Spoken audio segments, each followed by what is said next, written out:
How are you, ladies and gentlemen? In this today's episode, we have a Dinny Collins. Dinny is a big crypto guy, so he's going to tell us everything about crypto. And listen, this podcast is a lot different to me because usually we talk about business and success. I might have a lot of knowledge in that, but this time, Dinny is actually going to teach me as well because I don't know much about it, and we're going to find out everything. So how are you, Dinny?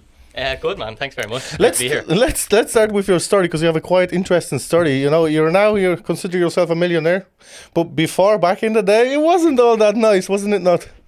So give us your brief story of how you came up in this game, and then you'll tell us all the secrets. So I've been an entrepreneur since I was 8 years of age. My motivation to try and earn money was because my parents struggled for money all their life, and although both parents worked, a little fantasy of mine as a kid was always just to be able to buy my dad a car or to be able to solve their money problems. And that was, it was also out of self-interest that I wanted a motorcycle as well, but it was sort of both them things were my motivation to want to figure out money and earn the money game. And so I started a business when I was 8 years of age, collecting golf balls. And I worked that business for the best part. Collecting golf balls in the golf club? In the lakes. Oh, in the lakes. So where I live, we're surrounded by golf clubs, where I'm from, where I grew up. And I got wellies. I go into the lakes, fish out the golf balls, take them home, clean them, bring them back to the golf club. The golfers would hit them back in the lake. And I'd repeat that process. And then I expanded the business. I bought waders so I could go deeper. That went great. Then I expanded the business. I bought a little inflatable boat. The golf club weren't happy with a kid going around a boat in the lakes. So I had to go back to the waders. But that was my first venture into business and entrepreneurship. And then before the age of 18, I had loads of other business. I used to go around the local area with the lawnmower, cutting the grasses, all the usual sort of stuff. I had a milk round that I worked, in the early hours of the morning with my uncle. I worked in bars, I worked in kitchens, all the normal stuff. And life went on. And what I sort of jokingly say is, first half of my life, I never understood money.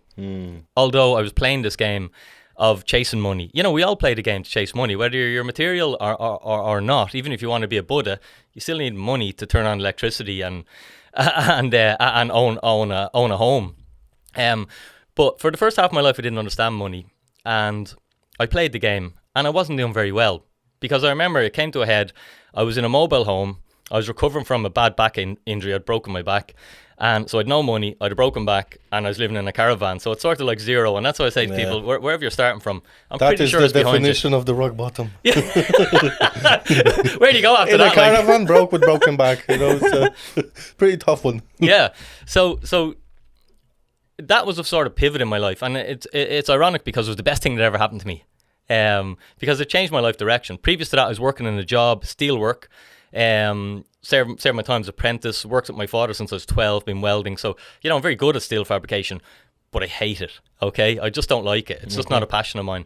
And I was in that job that I didn't like. But then after breaking the back, the surgeons were like, steelwork's over, if we can get you walking without a limp. No, they said you'd be walking with a limp and you'll never lift that another bag of sugar again. Now, I done a little bit better than that, but I had to change career. And what I done was I went into fitness.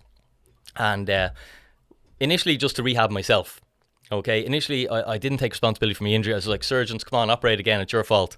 But they didn't break my back, I did. It was my fault. So I took responsibility for it, and I went and became a personal trainer. Not because I wanted to train people at the time, but I wanted to learn about the body and strength and the core and all that stuff. You wanted to cure yourself. Yeah, it was out of self-interest. And then I trained to be a physical therapist, not because I wanted to rub lads. I just wanted to learn about the muscles in the body to rehab myself.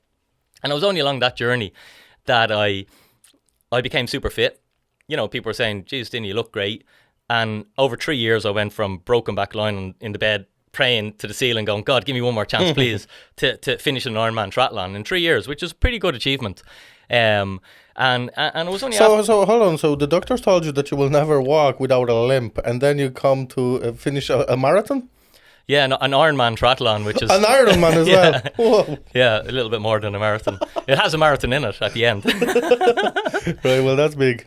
And then it was just... In that journey, it came to a head, and I was like, all right, I feel amazing.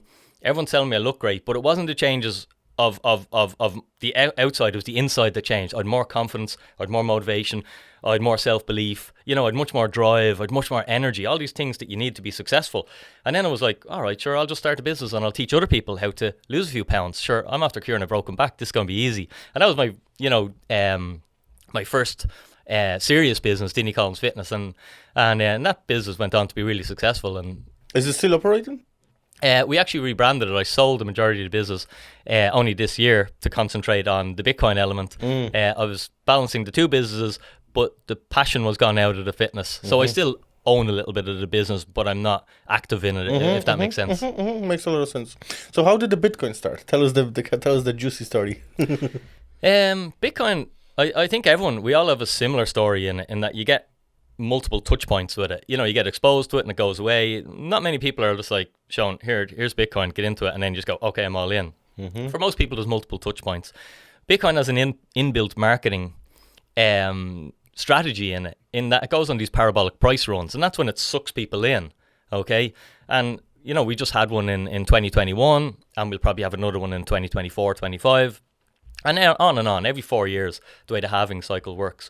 But in about 2016, some friends of mine were into it and they were trading it. And at the time I was building businesses and I was like, my energy is best. I can make more money building a business than I can with Bitcoin. Foolish. The old saying of, if I knew then what I know now. Sure. If we all knew to buy Bitcoin earlier, we would have been sorted. Sure, listen, especially at the early days, I actually know a guy who bought loads of them and he couldn't get it up. He couldn't access them. That's what the problem was. Right. Yeah, and I think everyone has that that story. One of my mentors, I remember him, he tells the story, he's like, and I bought Bitcoin at $1, and everyone's like, whoa, how rich is this guy, like? And then he goes, and I sold it at 4. Initially it takes us a while to understand what Bitcoin is. And once you understand Bitcoin, you never want to trade it, you never want to sell it, you just want to hold it, you just want to own it. Yeah, so it's like an investment basically that just sits there. So could we explain our listeners, because there's probably a lot of people who are going to be watching this, and what is a Bitcoin? Like, I know a normal coin, I can hold it, I can go buy something with it. What is the big deal with Bitcoin? Come on, tell our listeners there. There's a couple of amazing things that Bitcoin has created. One, it's a money with a fixed supply. Now that matters. It matters a lot because our euros don't have a fixed supply, and for the first half of my life, when I didn't understand money, I exchanged my time for money, euros, and I put them in the bank. And I thought rich people just had loads of euros in the bank. It's only now I know that rich people don't have euros in the bank. They have the minimum amount for living expenses and emergency fund and everything. But you don't save euros because you're saving something that's going down in value over time. Yeah, devaluation all the time. Yeah, and that's because our money supply is constantly expanded. In the last 3 years, I think it's nearly 50% of the world money has been created. And that's why we see the cost of everything go up. People don't realize it's the value of the euro that's gone down. So what Bitcoin is, it's a fixed money supply. Okay, there's 21 million Bitcoin. There can only ever be 21 million. That was the first thing I learned about Bitcoin, and it got me interested because I've been building business, and as a business owner, you understand scarcity, and you understand value and scarcity are really, really interrelated. And when I understood there was only 21 million Bitcoin, I was like, all right, well, if people are interested in this thing, 21 million is not that much for everyone in the world wanting to have a bit of it. Next thing about Bitcoin is it's money you can own. Okay, you can't own your euros. We think we can, but if you have $1 million in the bank, go in and ask for it in cash, or even 100 grand, or even 50 grand. They will not give it to you. No, you don't own the money. The bank owns the money. Most of the banks don't hold that kind of money. With fractional reserve, they simply don't have it. But with Bitcoin, it's a money that you can own.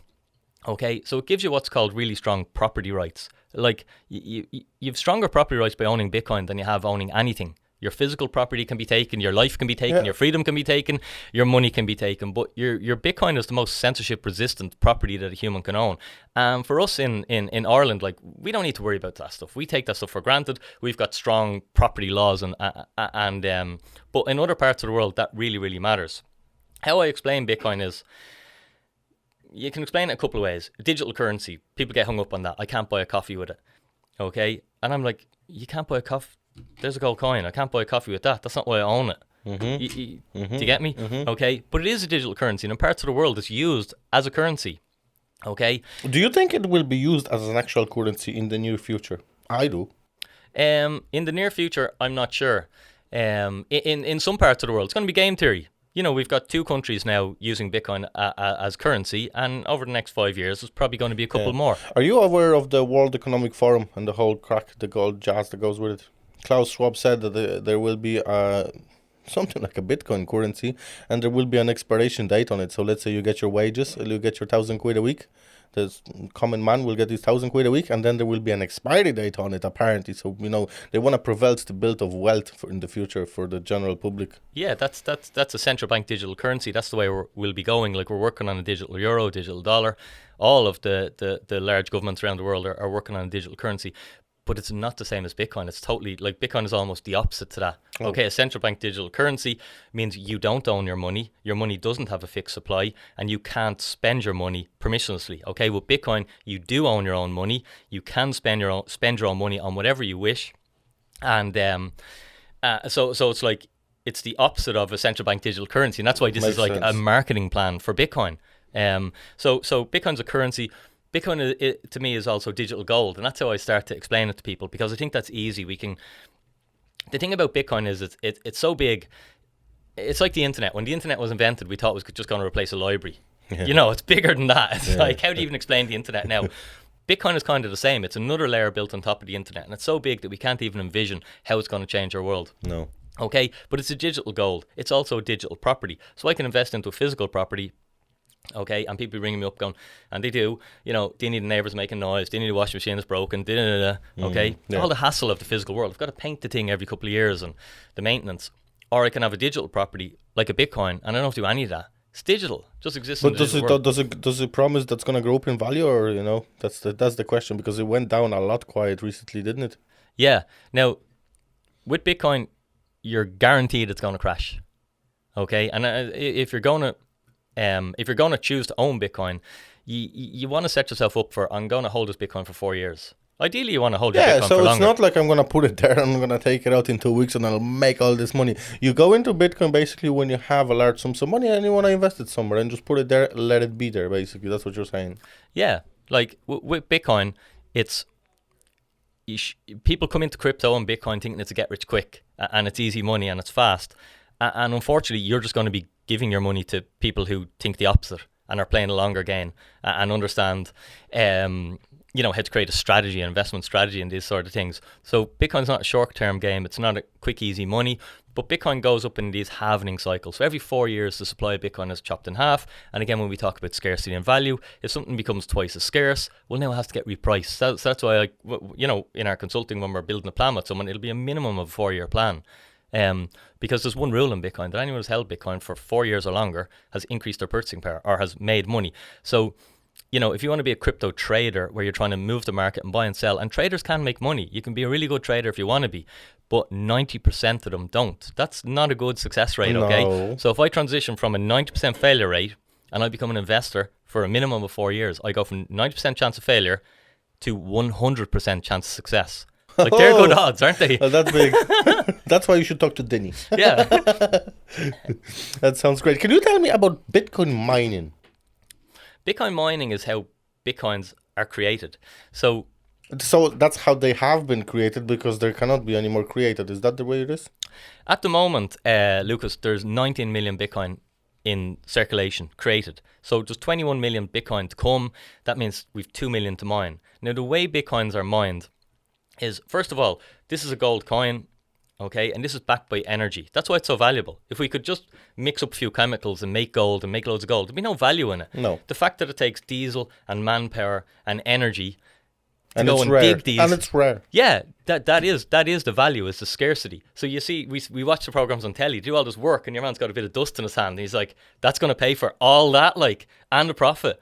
Okay, so it's backed by energy. Bitcoin is the same. Bitcoins can't just be created out of fresh air. They're backed by energy because it takes electricity to create Bitcoins. Okay, so unlike a euro or a pound or a sterling, they're backed by nothing. All right, Bitcoin has a backing. Nobody can create Bitcoin. The only way to create it is to use energy. Okay, so Bitcoin mining simply is, we've got these miners all over the world and they're all competing to create a Bitcoin. All right, they're doing two things. One, they're creating the new supply of Bitcoin, and two, they're recording the ledger. So basically all Bitcoin is it's a ledger. It's a history of transactions, who owns what. And rather than being in one centralized location where one person's in charge of it, it's in multiple locations all over the world, thousands and thousands of locations, and nobody is in charge of it. And everybody has rules to play by, and if they break the rules, they get punished, okay? And if they follow the rules, they get rewarded by the network. So Bitcoin just works by human incentives. So these miners, they'll buy Bitcoin mining specialist equipment, ASICs miners. They'll plug them in, they'll turn them on. There's no one mining in Ireland, it's too expensive. See, again, and that was going to be my next question. How come you don't get into that? It's too expensive in Ireland to mine on commercial electricity. The only way you can mine or should mine or is profitable to mine is if you can get cheap or renewable. So Bitcoin mining or Bitcoin itself is incentivized to go for greener sources of energy, for renewable energy, for stranded energy and things like that. But there must be a serious profit in it, because how much is one Bitcoin right now? One Bitcoin is, I think it's around $19,000, yeah. Well, there you go. How much electricity would it take to get one? But mind you, they were made for €1 back in the day. Yeah. Now, it's not all that simple. So if I'm meeting with an investor and they're like, Dinny, should we buy 100 grand's worth of mining equipment or should we buy 100 grand's worth of Bitcoin? Yeah. Like all day long, it's 100 grand of Bitcoin. Really? All day long. Okay. Because with mining, what you're doing is you're going into a business. What sort of business? Well, one of the most competitive businesses in the world where anyone can get involved, anywhere in the world. Okay. So if I want to mine Bitcoin, I do have a little mining rig at home, but like it's a pain in the ass. It breaks, it goes offline, it has to get sent back to be serviced. You've all this hassle. I have to put energy into it. Versus with the Bitcoin, you just have to own it and hold it, and you don't have to do any of that. So as an investor, if you want to go, all right, I'm going to give up everything, I'm going to become a full-time miner, I'm going to generate electricity somehow, I'm going to build a fucking dam on a river in my property. It's like, yeah, have at it. But if you're going to work your job or run your business and it's just going to be something you do on the side, I think it's too competitive an industry to bother with. So it's best off just to get it. Yeah, it's not easy money. You're not just going to print Bitcoin, as people think. The cost to mine a Bitcoin, the cost to buy a Bitcoin, it's pretty similar. There's a small little spread on it. It's not a case that, you can mine a Bitcoin for 19 grand. You've probably expended 18 grand's worth of hardware and electricity, if that makes sense. Yeah, it makes a lot of sense. The next question I was going to have is, so the general public, when they come to you, the average one, they come to you for help, you have a couple of programs where you teach people and you show them how it's done, how much do people usually on average would put into Bitcoin? Let's say I have like, what would I put, like 5 grand, 10 grand, 20 grand, what is the average that people put in? What would you recommend? So I'll just tell you a little story. When I lived in my caravan, and like yourself, I started reading, started educating myself, hired a coach. Spent every penny I had on my first coach, 4 grand. I had no more money. No way. Best 4 was grand this I ever Irish spent. coach? He's American, Simon Lovell, American guy. Simon Lovell, I'll write it down. I want to check him out. Yeah, check Simon out. So I hired Simon when I had zero money, and that taught me about investing. That was my first investment because I spent 4 grand, and this guy was going to help me turn my fitness business into doing 10 grand a week, which for me, that was a lot of money back at the time. And what were you making at the time? We were making a couple £100. And he's going to show you how to make 10 grand. Yeah. Using the same business model, basically. Yeah. And that. And did you succeed? Yes. No way. it was my first lesson. And if I could spend because I went to my friends, they're like, are you mad? Are you crazy? 4 grand? Like, don't be stupid. But I'm like, now in business, I know I don't care what I have to spend. If I can get a return on it, it doesn't matter. If I have to spend $1 million to make 2 million, it's like every million I get, I'm just giving it to make 2. But when I understood all this and I started to invest, I remember I got on the phone and rang a financial advisor. So I'm like, I need to start an investment portfolio. I need to start getting into some investments. And this is before I'd hired Simon. I'd figured out I can give €30 a month into an investment vehicle. So I rang up financial advisors in Malahide and in Swords and that. They literally laughed me off the phone. They don't have a vehicle for me for that minimum amount. Yeah. They're like, come back when you've 3 grand a month, chap, or at least, £1,000 or 500 quid. And that always stuck with me. With Bitcoin, everyone is welcome. It doesn't matter where you are. There's no minimum. Okay? Where's the best place to start? Is there an app, or how do you do it?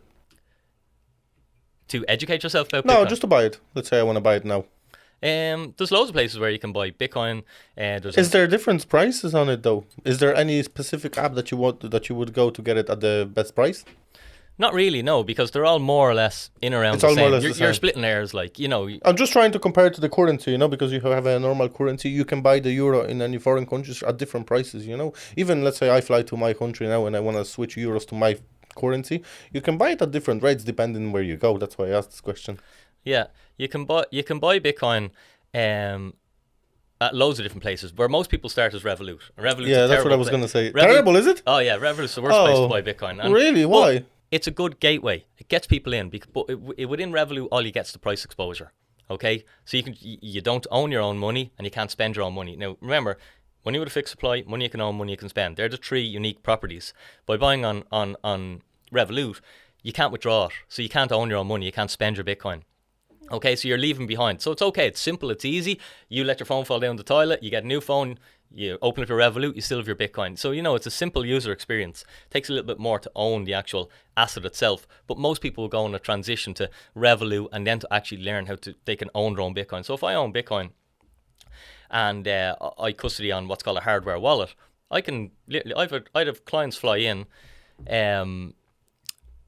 to do a consultation with me, some people from UK and around the place. So do people fly to you from all over Europe? Yeah, and we literally, I'll help them custody their Bitcoin, bring it onto their hardware wallet, and they'll get in a plane and go home. Now think about that.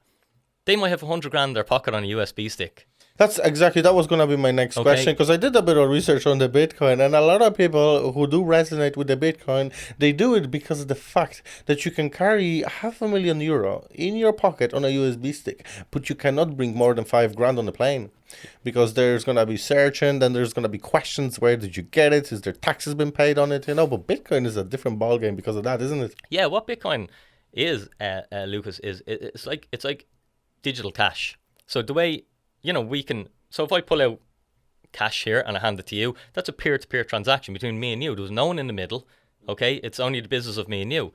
If you have a Bitcoin wallet and I have a Bitcoin wallet, I can do the same. It's peer-to-peer over the internet. I can't do that on anything else over the internet. We can go through PayPal, we can go through AIB, we can go through Amazon, we can go through Stripe, but we always just go through an intermediary and then to you. But with Bitcoin, it's basically like cash in the digital world. Now, you mentioned earlier on about the World Economic Forum and central bank digital currencies.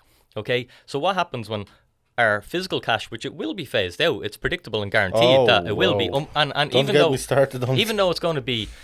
not going to be good, the majority of people don't understand money, don't question the system, and just get their time bled and work till they die. And and I was one of those people as well. But when we have a cashless society, okay, for 5,000 years or more, humans have had a cash. Okay, we will find a way, and Bitcoin is the way. So it's just all these other central bank digital currencies, digital euros, all this other stuff. It's just marketing for Bitcoin, that if you take away physical cash, okay, well, here's a digital alternative that works exactly the same. Let's use this. So there's so many things that are happening in the world that are just a perfect storm for Bitcoin. See, I wouldn't have a problem with using Bitcoin as another currency, because there's a limited amount of them. It's not going to be, subjected to inflation, But the stuff that they're trying to do in the government is something that I really fear, because if they eliminate cash from the society, how is the normal guy, there's people out there who make money washing windows. That guy is going to have to be taxed now. He's going to have to get registered. What about a little young fella selling golf balls, picking up golf balls? You will not be able to do it, I think they want to try, stop the building of wealth from the very young age for people, When that comes in, that's going to be it. Yeah, no, it's going to be difficult. And that's why, if we didn't have Bitcoin, I think the world, it would look tough out there. I'd be like, what's the solution to this? Like, the decades ahead look really nasty. And, but one way people have described Bitcoin is hope. It is hope. It's like, oh my God, what Bitcoin is doing is giving power back to the people at the very bottom. Okay, at the moment we have a financial system that concentrates power. The wealth is concentrated to the very top. Now, why is everything you hear about Bitcoin in the media bad?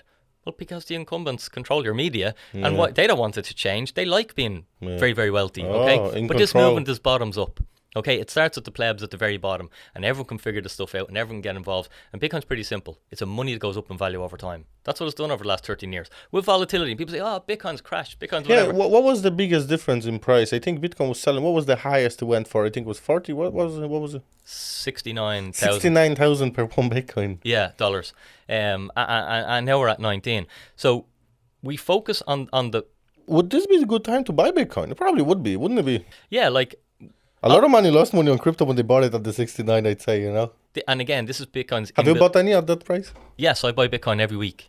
Really? Every week, yeah. It's called dollar cost averaging. Okay? So again, not trading. Traders are trying to time and figure it out. Yeah. You just buy... If you want to understand, like, I can't give anyone financial advice, so I suppose don't take it and I say it's financial advice. But for me, because I've been through market crashes before, I'm very excited now in this market. Bitcoin has crashed. It's everyone wishes they bought Bitcoin years ago. Well, Bitcoin's pretty much priced at what it was priced 4 years ago. All right. So, golden opportunity, I think, to be accumulating Bitcoin, not going all in, understand how to invest, investing principles, and have a financial statement for your family the way we as business owners run our businesses on financial statements. Yeah. And learning all that you need to learn. But you asked me the question, do I think it's a good opportunity? I think it's a really good opportunity for Bitcoin, and I think in a couple of years people will be talking about this and go, how did they not see it? And that's why I go live on all my social media platforms pretty much every day and educate people about it and understand it. And unfortunately, like for me, the price is the least interesting thing. Whereas when you don't understand it, it's the only thing you're focused on is the price. But the price doesn't matter. The price will take care of itself. If you understand the technology. Yeah, if you understand the technology and what it's going to do to our society and our world and the building that's happening. I just got back from Bitcoin Amsterdam, and we were, it was a three-day event, and you see the building and the companies there and the entrepreneurship and the venture capital money that's being poured into this space, it's really, really exciting. And then the price is the price. The price will take care of itself. It's a fixed asset. So obviously, the more people that want it, the more valuable or expensive it's going to be to buy a Bitcoin. So generally speaking, if somebody has a 300,000 euro in the bank, look, I was just speaking with my friend recently, and he was telling me that, I shared this before as well, that he has let's say 200 grand in the bank. So he said he loses about 2.5 grand a month due to the inflation. So wouldn't it be a smart move to get all that money and buy Bitcoin for it and just leave it there if you're not planning to invest it in property? It would definitely be smart to take a percentage of it and invest it into Bitcoin. Your position size will be determined, I suppose, by your education and your conviction. Okay, and your tolerance to risk. Should someone take all their money and buy Bitcoin? Well, some people do, and they've made a hell of a lot of money. But if someone took all their money when Bitcoin was 69,000 and bought Bitcoin, now things aren't good. So you can get lucky in market. I think you'd be getting divorced pretty quick. Yeah, so it's more, for me, it's more about create a strategy, create a plan. Okay, and try and be a diversified investor so that you're not focused on one specific outcome. Like, although I'm invested into Bitcoin, I'll also invest into businesses and precious metals and properties and commodities and all the other things as well. Could we talk about the services that you provide in terms of training and guidance? Because you have a couple of programs, people fly to you from all over Europe. Could you tell us what exactly is it that you provide, and who are the typical clients because a lot of people watch us here. Maybe we could help somebody maybe this way. Yeah, definitely. So I do consulting. We have an office in Swords, and we'll meet a client, go through their plan, they might have an existing portfolio, and we create what's called retirement plan B. So it's a plan B pension. You can have your existing pension and people pay into it for 40 years, and then they retire and they go, where's all my money? I'm after getting scammed here. But it's too late. They're old and life's over by the time they figure out that, the pension system, there's so many horror stories of it. All right. Now, I'm not saying don't use a pension. I'm saying have a pension. But if you want to be wealthy, you need as many irons in the fire as you can. So this is a Plan B pension, I call it, okay? And it's built around Bitcoin. Bitcoin is the perfect thing to build a pension around. So what we'll do is we'll go through their existing portfolio, and we'll create this Plan B pension. We'll go through and how they're going to custody it, where they're going to buy the Bitcoin, how they're going to buy it, how much they're going to buy, and just build a strategy and a plan for them. So they leave with something on paper, rather than most people when they're investing in crypto, it's emotional. They have the phone in their hand, they're looking at it. Today is a good day to buy, I'll buy. Generally, that means the price is going up, and that's the wrong time to buy. The price is down now at the moment, okay? And less people are interested. But like anyone who's ever made money, you bought things when they were cheap, not expensive. So that's the first thing we do is our consulting. Second thing we do is Retire Early Club. This is an online course. I do a live workshop every 2 weeks on Zoom. We do in-person events, and we just teach everyone the steps that I made to go from the caravan to sort of where I am today. Oh. And it's not just about Bitcoin. We do a lot about crypto. It's a deep dive because we're going to use crypto. It's, for me, it's the fastest way. Like traditional retirement, 40 years into a pension. Bitcoin plan. Don't get me started on the traditional retirement. I don't think that's coming for anybody. No, especially with the way it keeps getting further away. Like, you have to be older now. I'm actually going to live to 80 probably. I'm not going to get the government pension if there is one. And I'm not relying on it, thankfully. And by that time, the pension that you're going to get is not going to be worth anything because of the inflation as well. Like, what are you going to get? Yeah, and that's it. So that's why I'm like, take responsibility, and we teach people all the steps. So it's from understanding Bitcoin and crypto and wallets and all the stuff that I think is easy, but I've been doing it for a long time and I've invested thousands and thousands of hours into it. So we teach people all that, and then all the mindset stuff, how to sell yourself, how to market yourself, your personal development, your energy, all this sort of stuff that from listening to your podcast, it's like, this isn't luck. Like, we're all doing the same sort of stuff here. We're educating ourselves, we're working on ourselves, we're making ourselves better, we're giving ourselves more energy, we're looking after ourselves, and we're giving value to other people. And that's how we get our value, is by pushing the value out there. That's the whole idea of this podcast, because there's this thing, everybody just relies on television and everything, people are not taught from the young age that they should educate themselves, not from the stuff that comes from the TV, but books and real life entrepreneurs, because that's where the real value comes in. That's why we have you here. Yeah. So that's it, yeah. Retire Early Club. You can check that out on my website, Crypto with Dinny. Are you on Instagram as well? What's your name on Instagram? Bitcoin with Dinny. I'm sort of Crypto with Dinny and Bitcoin with Dinny. I've two names. I'm covering everything. Could you tell us a couple of words about other cryptocurrencies? You're Bitcoin, you're focused on the Bitcoin, but there are other ones as well that people talk about a lot. What's your opinion on, let's say, XRP or any of the other cryptos? There's loads of other cryptos, and the reason why I focus on Bitcoin is it's pretty simple. And then I'll talk about the other cryptos, but I'll give you my reasoning. One, anyone who's invested into Bitcoin, as I said earlier, and held it for 4 years, has more money, okay, has increased their net worth. All right, the same is not true for, there's 22,000 other crypto assets, legitimate ones, okay, that are Can I stop you there? What if the guy that bought it for 69 grand, if he keeps it for another 4 years, I wonder, is he gonna make money? By that thinking, you're expecting the Bitcoin to go up a lot more. Correct. Yeah. So the past doesn't guarantee the future, but for 13 years that's been the case. The rule hasn't broken yet, so we're going to have to wait another 3 years to see, does the rule play out? Makes sense. Yeah. I'm forecasting it has. So no other crypto asset has that history, that longevity of 13 years. Anyone who's held it for 4 years, no one has lost money. Okay, there's 22 other assets and none of them have that story. So it's much more risky for people to get involved in crypto assets. What Bitcoin is solving money. Now, money is half of everything, so it's so big. Okay, Bitcoin has the potential to become digital, hard, sound money. All right, at the moment we fiat. It's backed by nothing, and it's basically just bleeding all my wealth and giving it to the top 1%. And I'm exchanging my time for it, and I'm trying to ditch the money as fast as I can because I know the money's crap and I want to get into assets. Yeah, and the quicker you understand it, the quicker the better, because I believe that's very, very soon the shit will hit the fan, because the world cannot keep going the way it's going. It just cannot. And this is not just my opinion. This is opinion of, a lot of people who I watch, listen to. This is what they're saying. A lot of clever cats out there who say the same stuff, that they just can't be printing money forever. It's not going to last. And the problem now is, the problem for the system is that the education is there. People are learning about money on TikTok now. People are learning so fast. We've got this short form vertical content. So people are starting to understand this whole thing's a scam. No wonder I can't afford a house. I'm living with my parents. Andrew Tate is making a good point there, isn't he? Andrew Tate. Right, yeah. I've only ever heard him once. Pretty cool. I must check him out more. Yeah. What's his point? Look, he has a lot of points there. I didn't share a lot of his opinions at the start, but when I watched his full content, I share every single minute of his content, Right. And he's basically saying that the money is not real. The money that you see in the bank account is just numbers that the guys just click them in. The money isn't real. Yeah, no, it's just air. It's ironic because let's say a young lad today is going to get a mortgage for a house. They're going to, with fractional reserve banking, they're basically giving him air. There's no collateral there, okay? Because he took my money in the bank and your money in the bank and someone else's money, pulled it all together and gave this lad the money. But we also have the money. So where's the collateral? If I think it's in the bank and you think it's in the bank and he thinks it's in the bank, but this young lad's got a loan for a house, they've loaned them air. But then what's happening, we have to raise interest rates. That's what's happening now. It's crashing all financial markets.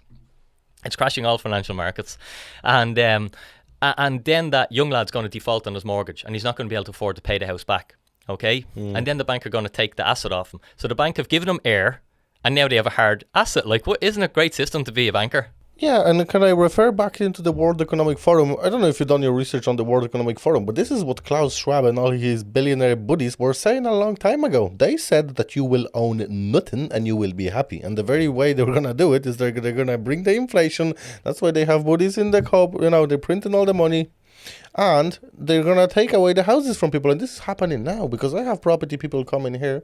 And that's what they're saying, that the interest rates are going up and the money that they get from the rent doesn't cover the mortgage. And now that's where the law comes in now, where, they're protecting the tenant so much. So when the tenant stops paying rent, you can't smoke him out of the house then anyway. But if you own the house, if you own the house and the bank owns it, realistically, they can smoke you out in 10 minutes. Yeah, no, it's crazy. You'll own nothing and be happy just because you can't afford anything. Yeah, And so I have to get a proper property guy here very soon and talk about this, because I want to know myself, is this the good time to buy a house through the bank right now, or is it going to be taken away from me in 5 years? Yeah, and that's why, for me, the digital property that's the future. The physical property, it's a 400 trillion asset class. It's not going away anywhere soon. But now we have a digital property that, for me, if I want, like, why do people buy houses? We've monetized houses. We just turn them into money because we know if you put your money in the bank, it goes down in value. So you get your money and you put it into a house, and therefore it protects your value and accrues value over time. And the problem with that is that houses have the utility value, which is the value that you need to live in the house, to build a house and sell it for a profit. But then there's a monetary premium on it, because everyone who has money, anyone who's an investor, these huge UK companies are buying up all the Irish property. Yeah. Okay, so then there's a monetary premium on it, and that's all bullshit. Like, why the fuck have we monetized a house? Do you know what I mean? A house is for living in, but we had to. Why? Because the money's fucking shit. Sorry for cursing. No problem, But it pisses me off. It's bullshit. Like, yeah. do you know what I mean? Anyway, back to crypto. There is. Can I touch off something else there? We were talking about non-tangible assets. Have you ever heard of buying property or land in the metaverse? Yes. I have bought a little square there. Little plot. Yeah, a little plot, yeah. Are you going to live there? Just as a joke, years ago, do you know what I bought years ago? I bought 12 acres of land on Mars. Yeah. And then, a few years ago, I came across Elon Musk building the city on Mars, and I recorded a funny video, like the moment he actually sends a rocket up onto Mars, I'm going to send him an email. Mr. Elon, there's the paperwork, there's the deeds. You're building on my land, bitch. Yeah. That's I know, cool. it's a joke, yeah, but the metaverse might be something in the next few years. The way people laughed at crypto years ago, the same way people are laughing at the metaverse now, because, Zuckerberg and all them, they have a great plans for the metaverse. They reckon that in 5 to 10 years, people will not be going to school. People will not be going to meetings. People will just be sitting at home with the glasses on, and they will be living in the metaverse. And a lot of the kids and the new generation, they will relate to it. Why? Because their life outside of the front door sucks. Yeah, it's miserable. You're fat, you've no money, everything is far away. But the moment you put those funky glasses on, you have everything. You have everything, and you can design it the way you want. You can have all the friends you want, So it's going to be big, I think, That's why I'm going to keep buying stuff in the metaverse, Yeah, it's like Ready Player One. If you've ever seen that film, it's sort of like an insight into the possibilities of the metaverse. But when you go to the crypto conferences and that, there's huge work being done in Decentraland, in Sandbox, and it's not just being done by kid entrepreneurs. It's like some of the biggest companies in the world, Nike and Adidas, they're all buying land. They're all investing hundreds of millions into the metaverse. Facebook changed their name, like, so, it's probably going to be something. And as you say, when life is miserable on the outside and you can put on the glasses and be a superhero, So people are already doing it with the video games. Great example, Grand Theft Auto. I played it when I was a kid, right? So you're this guy in this game, and you're basically living a normal life in there. You can go to the gym in the game, you can have a girlfriend in the gym, you can go and sell bits in here and there. Why don't you do it in the real life then, So if people fall into that trap, imagine what's it going to be like when you can put glasses on and you will feel like you're in there. Like, they have all this technology where you can run in one place, when you can be in one spot and you're running and all, and then you can go underwater and all. Like, when this technology becomes available to everybody, there's not going to be people on the streets. You can go underwater. Well, it feels like it, Yeah, and there's also implications to that as well. We were exploring them, like, what happens if you kill someone in the metaverse? When it's so real, like, what happens then? It's different in video game. Like, where does the line get drawn? Like, there's a lot of problems to solve there. That if you go into this digital world that we're trying to augment reality so that you don't know the difference, well, what happens?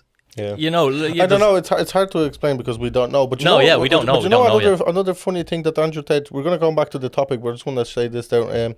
So Andrew Tate reckons that the world we're living in now, it's like the Matrix movie from back in the day. Right. Yeah, I agree with him. Yeah, it is the Matrix. And it's transitioned to that even faster and faster.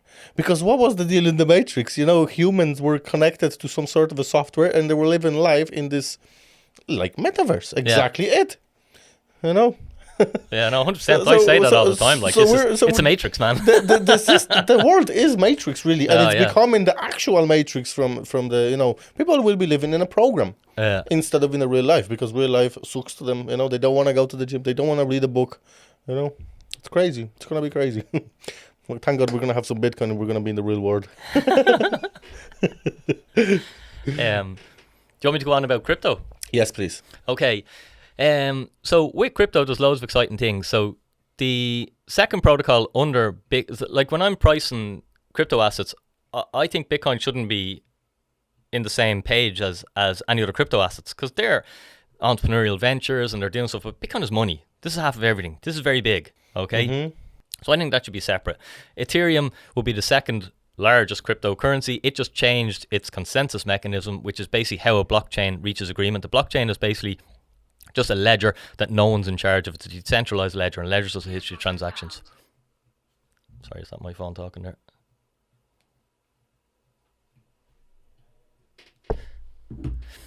So a ledger is just a history of transactions, and Ethereum has changed from proof of work, which is how Bitcoin works, exchanging energy, backed by energy, to proof of stake. Okay. What does that mean?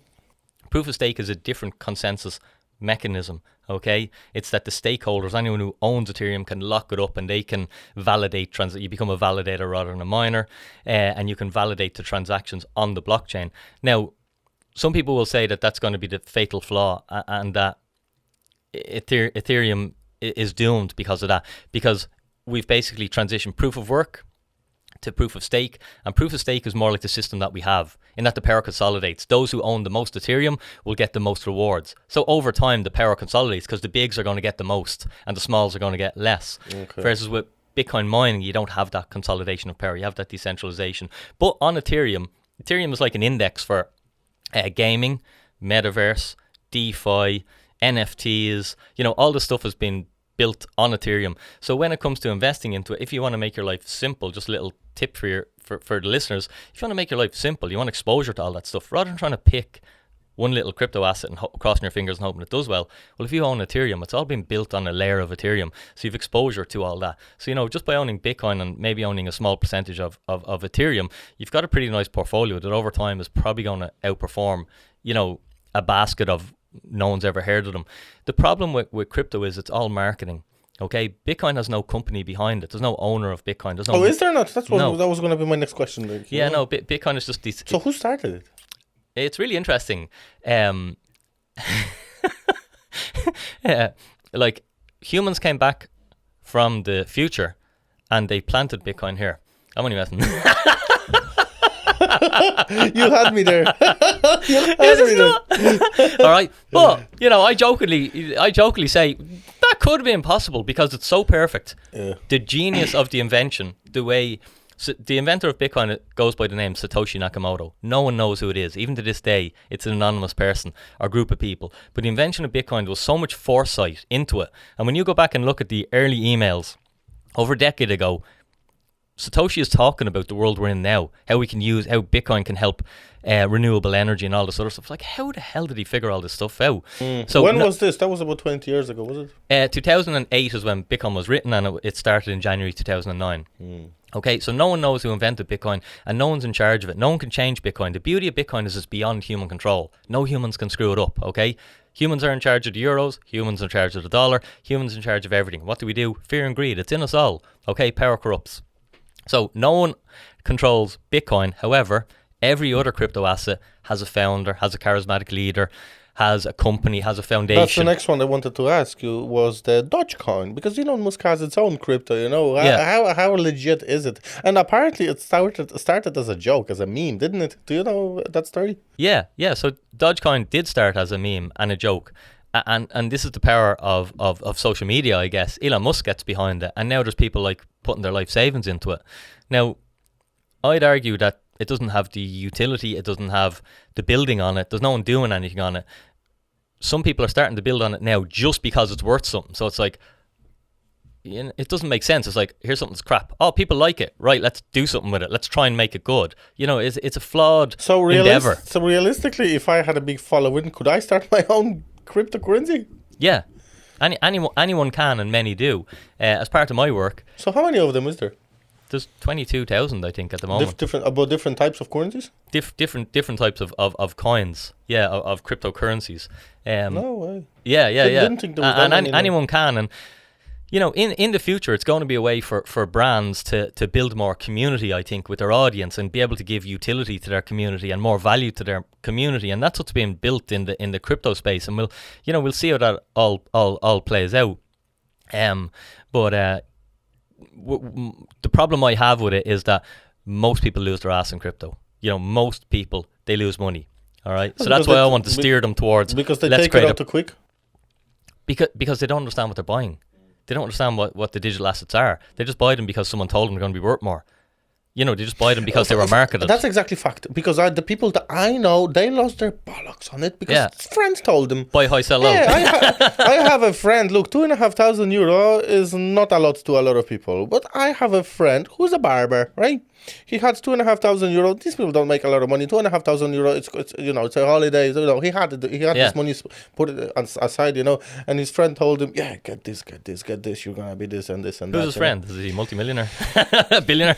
No, not even. It's actually. Or is it another barber? It's actually his boss. Yeah. Yeah. Not to say I'm from barbers, but this is the problem.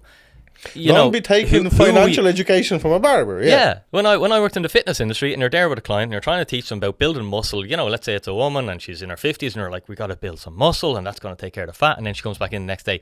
My friend says XYZ. And you're like, who's your friend? What weight is your friend? Well, she's fatter than me. And I was like, come on. You don't take advice to lose weight of someone who can't do it themselves. So it's the same with everything. Brilliant. When it comes to crypto, okay, the beauty of it is it's democratized in that everyone is welcome. And that's what I really love about it. It's not like traditional finance where you have to already be wealthy, or the property investing where you already have to be wealthy to get into that asset class. Poor people can't get into that. Okay, it's access denied. But with crypto, everyone can come there. The problem with that is that for most people, they've never invested before. They don't understand risk management. Okay, they don't understand that you need a strategy. They don't understand that financial markets' job is to move, it is to cause the most people the most amount of pain. And therefore, if you operate out of emotion, the market's just going to take your money. But they all come in. Now, it's not all bad because some people will, as you say, lose money. But some of them start to get educated. They realise, okay, I'm after losing $2,500. I've paid for my education. That's why I say, there's two ways to pay. Tony Robbins taught me this. You know, you can figure something out over a decade, be really bad at it, spend loads of money, make loads of mistakes, and you'll be an expert in a decade. Or pay someone who's done all that. They have made all the mistakes, spent all their own money, and they'll teach over a weekend. Now you have a decade to profit from it. So that's brilliant. That's why you paid $4,000 to that guy who taught the first business coach. Yeah, that's why I believe in business coaches all the time. I heard on your pod that you mentioned Alex Woesme, who I can't say his second name. Alex Hormozy. He was my coach years ago. No way. Before he was a billionaire, I could afford him. And I paid Alex $16,000 for coaching, and it was the best $16,000 I ever paid. You're joking me. Yeah, I just thought that was cool because he's. I don't know why I got goosebumps. Yeah, no, Alex. I love that guy. He's unbelievable. Every day I watch salesman, marketer, business builder. So what did he do for you? Because he specializes in scaling the gym business, isn't it? Does he help in the personal training as well? Or? Yeah, so I had a gym business. And we were doing well. We had about 5-6 staff, but I wanted to get it to a 7-figure business. And again, I spoke to Alex, and it was like the course of $16,000, and I was like, $16,000's a chunk of change. And of course, I asked my friends, and I'm like, what, $16,000? Like, are you crazy? But luckily, I spent the $16,000, and it did help us scale the business 7 figures. So it's like, it's a no-brainer. 16 in for 7 figures out. It's like. It's a no-brainer. A lot of people are not willing to risk it, Yeah, that's the thing. We just don't understand investing. We focus on price, whereas we should focus on return on investment. So with Bitcoin, people focus on price. Bitcoin's $19,000, but I can get Dogecoin or XRP or whatever for 10p. Now, how I explain that to people, Lucas, is I've got a poo in my hand, right? Bit of dog shit. It's on the floor, let's just say. I'm not going to pick it up. All right? But if I say to you, give me a penny for it, it's very cheap, isn't it? But is it valuable? No, it's a piece of shit, like. But if I have €50 note in my hand and I say, give us a tenner for it, it's much more expensive. It's 1,000 times more expensive than the shit, all right? But it's 5 times more valuable because you're getting 50 quid for a tenner. And that's where we go wrong. We don't focus on the return on investment. We focus on the price. And I was guilty of this. When I was struggling and I was living in a caravan, it's because I only focused on the price of everything and I wasn't focused on the value or the return I could get on my investments. And now I think in my fourth decade of life, all I focus on is price is the least. That's what I said earlier. Price with Bitcoin is the least interesting thing. It's what's the return I can get on my investment and what's the risk on that return. Great. Do you have any Irish local business entrepreneurs or coaches that you have used or you could recommend, because we'll try to promote them maybe a little bit and maybe I could use them as well, use their service? At the moment, I've been working with a girl called Emma Boylan, Outside the Box, and she's been just helping me with branding. I'm a loose entrepreneur, so I'm all ideas, okay, all action, all imperfect action, and everything's a mess. So you need someone to sort of tidy it up and clean it up. And I've sort of tried to always be like that. Because again, back to my story, in the caravan, and I laugh about this, my first business, I remember spending about a week trying to design a business card. No one ever heard of me. I never sold anything. I'd not given any value to the world, and I'm worried about the shape of my logo. Like now I'll just start a business, I won't even have a logo for the first one ever until someone says, Dinny, you have to put a logo on this thing. That is a typical rookie mistake. Yeah, and we do that. Now in businesses over the years, I've had a good few, we'll I'll basically sell a product before I've even built it or have it to see is there appetite for it. This is how true entrepreneurs are operating, because you hear this over and over again. I think Brian Tracy had this in one of his teaching programs. I studied one of his programs, and it said that he had exactly the same story. He was coaching some guy, and he was a salesman, blah, blah, blah, and he had everything ready, and says, why aren't you not doing it yet? And he says, I'm waiting for all the brochures to come in and to, and he says, don't do it. Just get a piece of paper, write your number on the back of it, and get into the business world, And for the 2 months, he made a tons of money without all the brochures, So that's that's a and Alex will teach you that as well. You see, like that guy is worth hundreds of millions, if not a billionaire. And you'll see him there on his laptop, and he's just in this minimalist little space. And you look around the room, there's not even a painting on the wall or anything. He's just hammering away, getting the work done. And the mindset stuff and the productivity that I learned from Alex was savage. And it's like all this stuff's nonsense. None of that stuff matters. Yeah, it's great. The mindset is great because that's what struck to me as well when I was watching him, because usually when people are in that position, imagine being worth hundreds of millions, beautiful, built like a jack, beautiful wife and the whole lot, and there's this guy sitting in this little kind of a basement looking place, and gives great value for free. Yeah. Like it's free, and I suppose it's only directing you to the 16 grand course, but a lot of value is free. Yeah, that course doesn't even exist anymore. That was a long time ago. Doesn't it? No, that was with Jim Launch's company. I think he sold Jim Launch. Yeah, well, to see, but there's a good business model for you because what's expensive when you're doing the coaching like that? It's a great business because the one thing you have to do is learn a lot of shit in a specific trade in that niche, and then start teaching people on it. This is what you do, isn't it? It's great, Yeah. You don't have to be. That was the same in fitness, like. And sometimes a bit frustrating is that everyone chases the shiny objects, the next way. But in fitness, for me, I always just stuck to the principles of it's the basics. Like the gymnasts, they can do pull-ups, they can do push-ups, they can do a pistol squat. Those 3 exercises will get anyone as fit as they want and as strong as you want. And but they're boring. Do you know what I mean? It's the boring work is where the results are. 80% of your work is on the boring stuff. And I don't just mean you do push-ups. Obviously, you have to scale that. You get stronger. You need to lift weights, or you do one arm push-up, or, you do an upside-down handstand push-up, or whatever. But it's the basics that work. And I think we always want to chase the shiny object. We always want to chase the instant gratification. But again, Alex taught me that just by grinding out the basics and being consistent with them. And for me, fitness taught me that. Everything that I've learned in fitness translates to business perfectly. And just hard work works. Doing the basic works. Being consistent works. Motivation is bullshit because it just comes and goes. You can't rely on it. You've got to create it for yourself by having discipline. Discipline is a muscle, and you build it by exercising it. Great. Could we talk a little bit about the success mindset and all that? Because we covered a lot of the crypto stuff, and I think you have an incredible amount of value in the self-improvement game as well. Maybe we could tell our listeners, because let's make it straight. People who are watching us, they are all about success. They're all about money. There's no fools watching us here. That's for sure. Whoever is watching this now wants to be great. Right. Yeah, so Dinny, would you have any tips for any of our listeners? How do you become a guy who knows his shit, who's successful? Because if somebody asked me, I would say simply continuous learning all the time. So if you do that, is there any specific books that you read, or do you read, or do you listen to audiobooks? How do you educate yourself? Because you seem like a clever cat, I go to the Transport University. I think it was Tony Robbins where I first heard that. So, and I've heard you mention this. There's no time I'm driving and listening to the radio or or Could anything you repeat what you just said? And guys, listen to this fucking thing. Listen to this guy. What do you do when you drive? You listen to audiobooks, I'm reading an audio. I'm listening to an audio book. I'm listening to a podcast on something that I want to learn about. But I'm using my time. I'm leveraging my time, and that rather than it being a worthless commute. And even when I was coming over to you today, I was like, "Oh, traffic's bad." I was like, "Happy days." I'm the same, bravo. You know, because I get a full hour here now to get through some content. Yeah. So that's one thing is continuously educating yourself and having a hunger for appetite. And what I find is, when you start to enjoy something and you have success at it, you want more and more and more. So you just learn more and more and more. And the thing that I've always done is I've only built businesses around things that I'm really passionate about.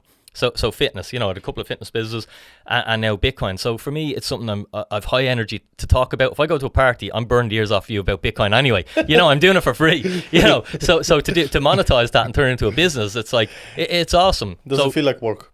Yeah, no, it doesn't feel like work, and I love doing it. And you have a passion for it, and now I get to go all over the world to conferences and meet people and talk to people about business. That's a very important quality to have in your job. I try to do that with all of my employees. Any of the guys that work here, they work in their passion. The guy that's making t-shirts, that's really all he wanted to do. This guy, he fucking dreams. He sleeps with a camera in his bed. You know what I mean? Yeah. So no, the passion is it's a must. Is a must. Then in terms of discipline, one thing that I've found to help build discipline has been fasting. That's been something that I've done for years. Could you elaborate on this? Because this is something I want to start. Because I listen to Deepak Chopra, all of those guys, and they are really, really have strong points on fasting. There's a reason why in most religions there was fasting in it.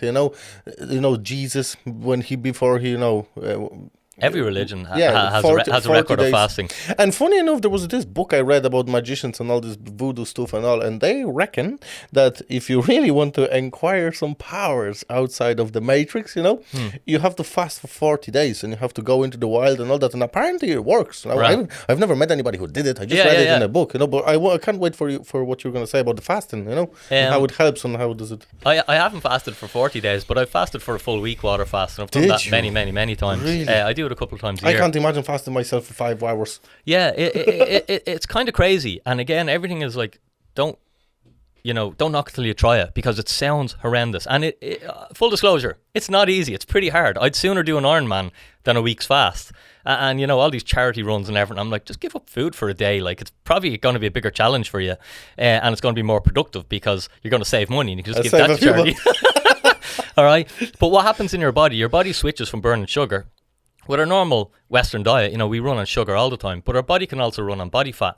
And even if you're super lean, 6-pack abs, you still have like 40,000 calories of body fat on you. But and people are always hungry, and that's just simply because we're not able to burn our own fat because of our sugar diet. So when you go for a period without food and only drinking water, okay, eventually your muscles and your liver can store glycogen, glucose, okay, which is energy, but that runs out after about the first day. Okay, and you're getting cranky, and it's hard, and you're. But then after you go 24 hours, okay, between that and 48 hours, your body's fully depleted all of its carbohydrates, basically. So now it's got no choice but to start looking for something else. So the body looks around; it's intelligent, okay, and it starts taking body fat. So people will think, oh, I can't fast, I'm going to lose my muscle. It's quite the opposite. Your hormones levels go through the roof, your adrenaline, your human growth hormone. So that once so you don't lose any muscle, because your body's intelligent. Our body's made for this stuff. If you think about it, everything I do is I try and just think rationally, right back, put the bullshit to one side, all the conditioning that I've heard, and go, right, I used to be going around with a spear and a leaf, all right, in nature, thousands of years ago. And there would have been periods where there was no food. Is my body set up to survive this? Is it going to burn through all my muscle and I'll still have a big fat belly? No, that wouldn't make sense for the body to evolve. It's going to keep the muscle. I need that to hunt and survive, and it's going to use the fat, because fat is just stored fuel for energy. So after about 2 days, you switch into burning ketones, and it's amazing. You feel like it is a spiritual experience as much as it's a health experience, as much as it's a mindset and a discipline experience. There's nothing but benefits from it, isn't there? There's nothing bad can come from fasting. There's two, maybe you know something about it.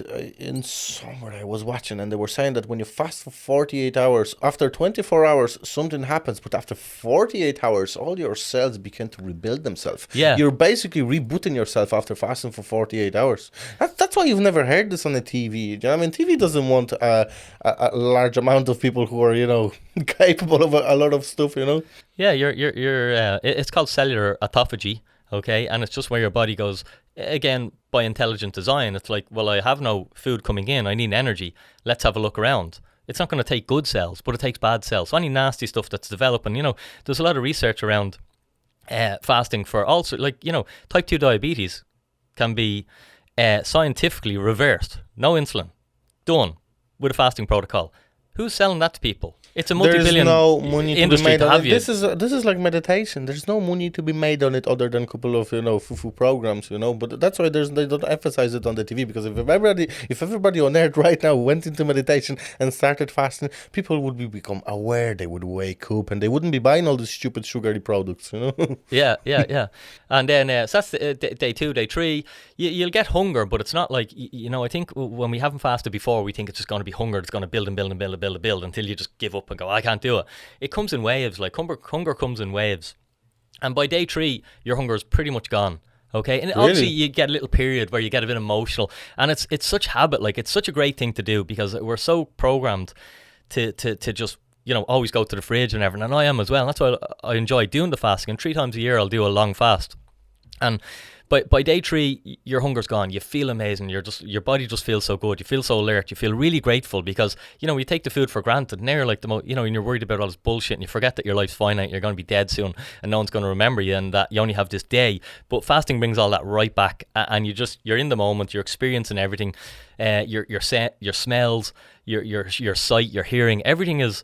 And again, this isn't just woo woo. This is like intelligent design. Your body's looking for food. It's like, but it still thinks you're in a forest going around with a spear and a leaf on your crotch.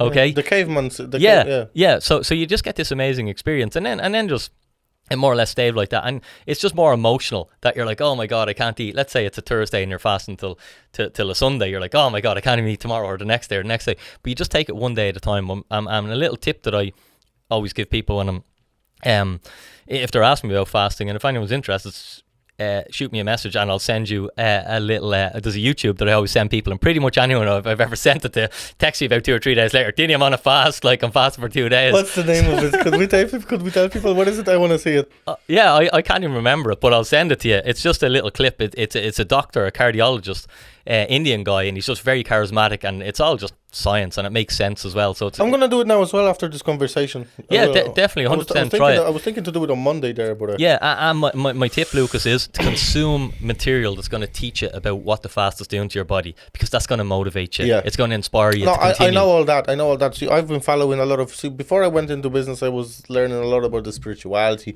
I would follow all of the gurus who travel through dimensions, through meditation. Right, I know all that, but in theory, I never practiced it. In to such a great extent, But all of them said about fasting. Like Stuart Wilde was a great guy who always talked about fasting. Then we have Deepak Chopra always talked about fasting. Yeah, no, it's great people talk about it. If I went to a great seminar and I hear somebody who's really great and tells me something, and there's something in it. It's like there's a whole fasting business, and I enjoy my life. I'm going surfing tomorrow for a month, so I'm trying not to get for a month. Yeah, this guy's really enjoying. But I'm, there's a fasting business, and I've sort of dabbled with creating a little business around it, and but bringing people together, because what I've leveraged in all my companies that I've built is 2 things that I think separates a normal business from a really successful business, and that's one is if you can build a community. If you can really have a community in your business, and in Bitcoin with Dinny there, we have a thriving community. Like, we have a WhatsApp group. I don't even be on it, but the chat and the help and how the community comes together and everyone works together and helps each other to learn and benefit. So there's community, and the second thing is accountability. Okay, having the accountability to see stuff through, because we all know what we should do. You shouldn't drink pints, you shouldn't eat sugar, knows. You should go to bed early, you should do a bit of meditation. It might be healthy to do an odd fast. Lifting weights is good to do, but doing it is the hard bit. So accountability and community, and that's why I was thinking if I could build a little company about fasting, giving people the education and take them through a week's fast, it'd be a cool thing to do. And is this something that you have going, or are you thinking about it? No, it's something that I've sort of I put the feelers out. So I'm a bit like yourself in that I just get the phone out and I start talking, and I've done that for over a decade. People say, "How are you good at lives?" I'm not good. I just have done it so much. I don't care. It doesn't faze me. Yeah. And again, that was business mentor years and years ago. What was it called? Periscope was the app, and you could go live on it. And this was before Facebook Live or anything like that. And he made me do 100 videos for 100 days, and that was the icebreaker. Like, and what are you going to talk about? Well, you can probably have content for 5 days, but what about the other 95? But I just learned. So I've been doing live videos, and I've been saying to people, right, we're going to do a group fast later this month or next month, and just shoot me a DM, and I'm trying to put together a little package. And there's also something that's really interesting, which is called a fasting mimicking diet, and this is, I think, going to be the secret weapon.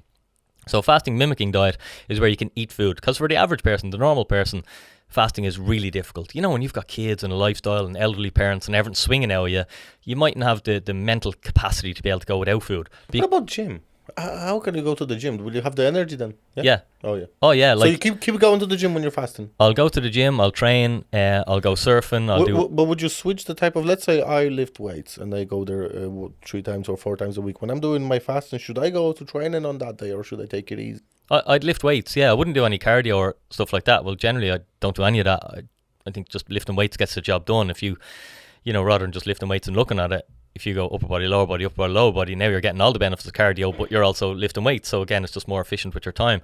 Obviously, when you're on a fast, you're not going to have maximum energy. I'm going to be 80%, but I have a lot of energy anyway. So me at 80% is still, I'm able to get a good job done. But I'm only cruising. I'm not there to make progress. I'm just there to go through the motions. And not every workout has to be, taking you forward. Sometimes you're just going through the motions. Sometimes I'll go to the gym. Little tip, like how I've never missed a workout since breaking my back over 15 years ago is... Oh, really? Yeah, like sometimes... So you really take it seriously. I like it. I love training. I love calisthenics, gymnastics, all that sort of stuff. And like people see me doing a flag or a lever. They're like, how do you do that? Muscle up. How do you do that? It's just like, this is how I do it. Because I have consistency. Because every workout doesn't need to be amazing. Some days I won't feel like going. Okay, I might be hungover.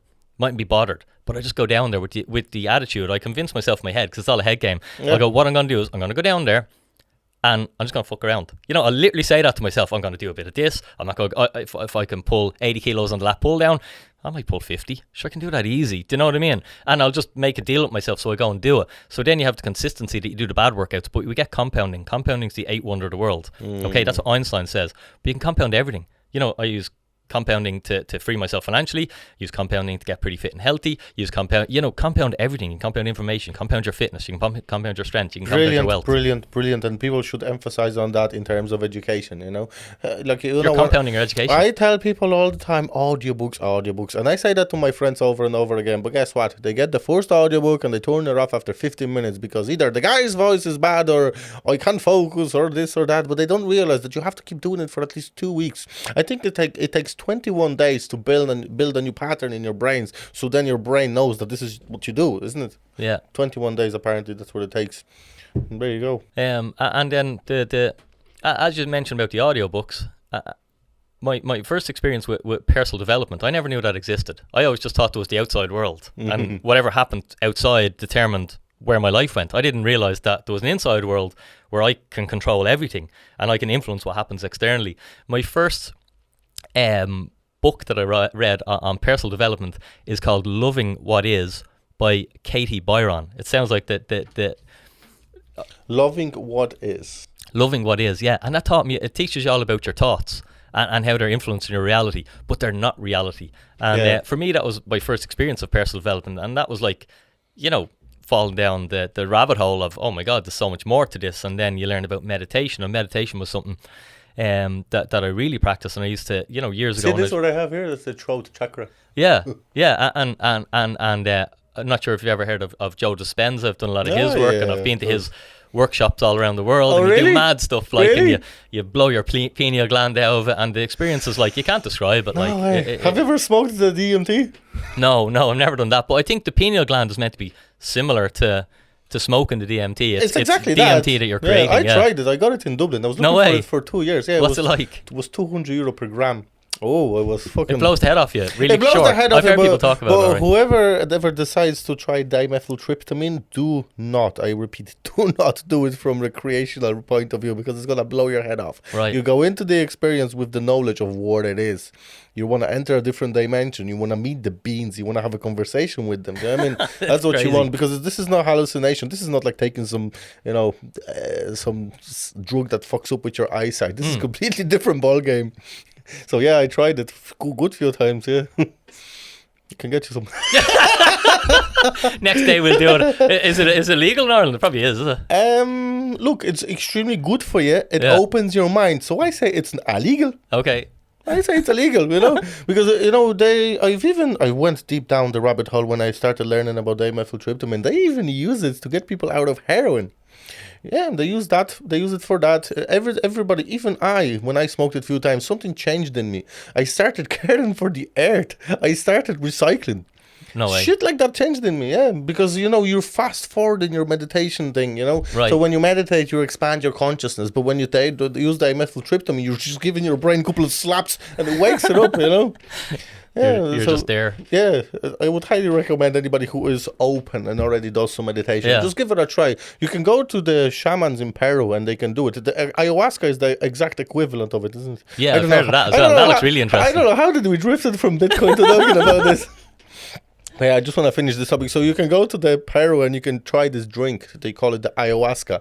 So it's a mixture of tree roots or something of specific flowers or whatever the hell that is, and you drink that. But for 4 hours you have that trip. But the trip can go nasty. I had a girl that I was speaking to, and she said that she went for that experience and she felt like there was a snake within her body trying to escape somewhere. A very terrible experience. But the DMT, when you smoke it, it's just 3 minutes. After 3 minutes, you come back on Earth and you're like, what the Really? fuck? Yeah.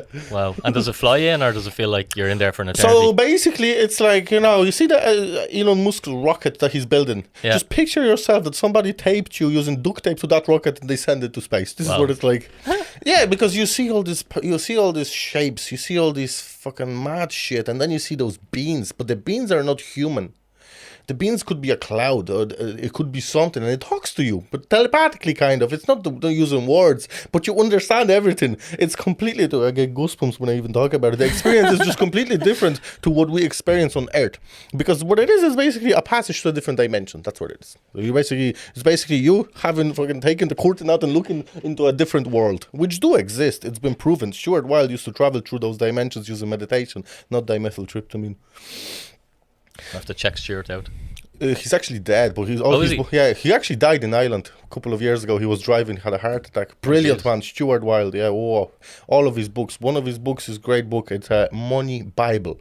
So this guy was teaching how to manifest money using specific techniques, and it all works. But it only works if you believe in it. Sure, yeah, you gotta believe. If you don't believe in it, it's not going to work. I have tons of these experiments I've done. It's the whole the placebo and the nocebo. Yeah. Like I remember I spent a year or two looking into that and everything. I was like, oh my god, this is amazing. So I used to use placebo and nocebo in businesses all the time, like and I'd use it with people all the time, and just to get their brain to think one thing. If I can plant this little seed and make them think they're going to succeed, even if I don't know if they are, I'm still going to boost their odds of success, and 100%. it'd be amazing how often it would work. Or it's hard to say was that what worked, but you just do as many things as you can, try and set people up for success. Yeah, no, that's why you go to all these business success meetings, and what do they tell you? Be confident, believe in yourself. Yeah. Why? I use affirmations all the time, and I teach my girlfriend that, and I think that's the way to go forward. Could we go back to the Bitcoins? What's on that CD? You brought something here. So I brought the CD just to try and explain Bitcoin. So if I'm to explain Bitcoin, I like to start off that Bitcoin's digital gold. Okay, this is a gold coin, and people Could I feel it? Here, we'll take it out. It's normally not in a case. Ooh, it's heavy. Yeah, it's heavy for its size. Like, that's a 1 ounce gold coin. It's Canadian maple. That's from 1979. So people actually used to use that coin to buy shit back in the day. Not in 1979. It's just been like, an investment asset. Oh, okay. So I thought it was original in 1979. But like, gold has value because of its durability. If you were to drop that gold coin, onto the seabed and it's sat there for 1,000 years, it'll come back up. It'll still look the same. Okay, gold has value because it's divisible. We can melt that gold coin down and we can make it into different weights. We can divide it up. Gold has value because it's portable. I just handed it to you. We can move it across space. Gold has value because of its fungibility. We can exchange like for like. If you were to give me a gold coin, Canadian maple, same leaf, same condition, they're fungible. It doesn't matter which one I have. Like a euro, it doesn't matter which one you have. They all have the same purchasing power. And gold has value because of its recognizability. Now, you don't know that that's real gold. I could have given you a bit of tungsten that was gold plated, so that's a problem. I see the dint in it, so metal would be a lot harder to make a dint in it, so that would be... Yeah, and that it's probably not a great investment coin because I carry around me and use it on my podcast and stuff, and I'm always dropping it. There's a dent in it. Because it's gold and it's soft, it does have a dent. I think in the cartoons, people used to check gold. They used to, bite it to see if it's soft. It's quite soft. So what Bitcoin is, Bitcoin is a digital innovation on gold. That's a silver coin. Now, I suppose I'll just finish off since we're looking at the silver and the gold. Why is silver not as valuable as gold? So that silver coin you have in your hand is worth about 30 euros. Okay, and it's an ounce of silver. And the gold coin is worth about 1,800 euros. Now, some people prefer the colour silver than the colour gold. Why is the silver worth much less than the gold? Well, it's to do with the scarcity. Silver is much more abundant. It's easier to produce. It's easier to find than gold. So gold, because of its scarcity, is more valuable. What Bitcoin is it's just a digital version of it. Okay? Now, in my hand I have a CD. These don't exist anymore. We've demonetized them. We've dematerialized them. All right? We've turned them into software. Why? Because we've got Spotify. We've got digital music now. And it's much better. Because if I have this one CD, I have 12 songs, and they get scratched. I used to use CDs going jogging, and the CD gets scratched. I'd have to buy the Oasis album again. All right, and I knew all the words of it. Okay, but and it cost me about 12 quid. But now for the same money, I can get Spotify, which gives me pretty much every song on the planet, and more than that, I can get podcasts. I can get all sorts of different stuff, and I don't have to have the one CD with me. I can get on anyone's device anywhere in the world. So it's got much more functionality. So such a change, and utility. The same with Bitcoin, I'd say. Yeah, and so if we compare Bitcoin to gold's unique properties, because these properties of gold has been money for 5,000 years. Now, money and currency, we use them terms interchangeably, but they're not the same. Okay, currency is euros, and money. The only thing that's been money for thousands of years has been gold, and now Bitcoin, is a speculative digital money. All right, so Bitcoin is durable. It's just a software. It can't wear out. So similar to gold, it can't wear out. Bitcoin is divisible. If I have, let's say I have my gold coin there, it's 1,800 euros. If I want to liquidate that in any way, I have to sell the whole coin because I can't mint the gold, all right, or melt it down. But what if, let's say one of the conspiracy theories was right, which I don't believe in, let's just make an assumption here. Somebody out there says that when the elites, they proceed with the great reset, they're going to turn off the internet, right? Somehow. I don't know how. I don't even know if it's possible. I'm not a specialist at this, but that's what they reckon. Could this be vanished then if, let's say, something would have happened to the internet? Could Bitcoin be? Yeah. I mean, could it disappear? Well, it can't disappear. The only way to get rid of Bitcoin would be to turn the internet off and destroy every computer on Earth forever. But we're going to have much bigger problems if we turn the internet off than getting your Bitcoin. It's going to be pure anarchy. All right. So Bitcoin is divisible. If I have the gold coin, I have to sell the whole coin. If I have 1,800 in Bitcoin, I can take a fiver's worth out of it if I want to. So it's much more divisible. Each Bitcoin, you don't have to buy one Bitcoin. Each Bitcoin is divisible into 100 million units. They're called sats, or satoshis, named after the inventor. Oh, okay. Okay, and that's where people go wrong. That's what's going to be my next question, because if so, you said that it's for everybody. So if somebody has a tenner, they can go buy a bit of a Bitcoin. So my question was going to be: so what do you buy 0.00.000? Exactly, you're going to be getting you could price it like that, or you can price it in satoshis. For a couple of £100, you're getting 1 million satoshis. People like that. They're like, oh, 1 million. Oh yeah, and here's how the crypto industry will use smoke and mirrors to fool people. Crypto industry wants you to buy crypto, all right, not Bitcoin. That's why Bitcoin is priced at 19,000.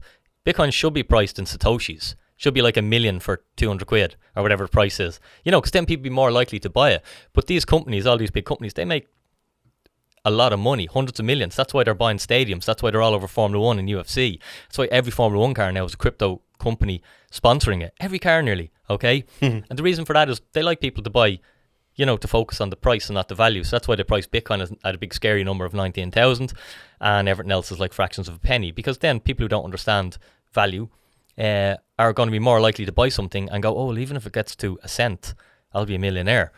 But like, if they done the maths on some of these things, it's like there's not enough money in the world if it all went into this for that to happen. So it's physically impossible. But just back to back just to finish on Bitcoin and its characteristics of gold. Gold is portable, okay? But let's say I have 100 grand's worth of gold and I'm moving down to Sydney. I can take it with me. It'll take a couple of weeks to get there. It'll cost tens of thousands. There'll be loads of paperwork, all right? But it can be done. If I have 100 grand worth of Bitcoin, I can pretty much send it to a custodian in Australia while I'm chatting to you. And it's not going to cost tens of thousands. It's going to be done instantly. It's going to be verified in 10 minutes. It's going to cost me about €1. All right, so it's insanely portable. And what we've got now is an interconnected world where we need portability. We need to move collateral across time and space.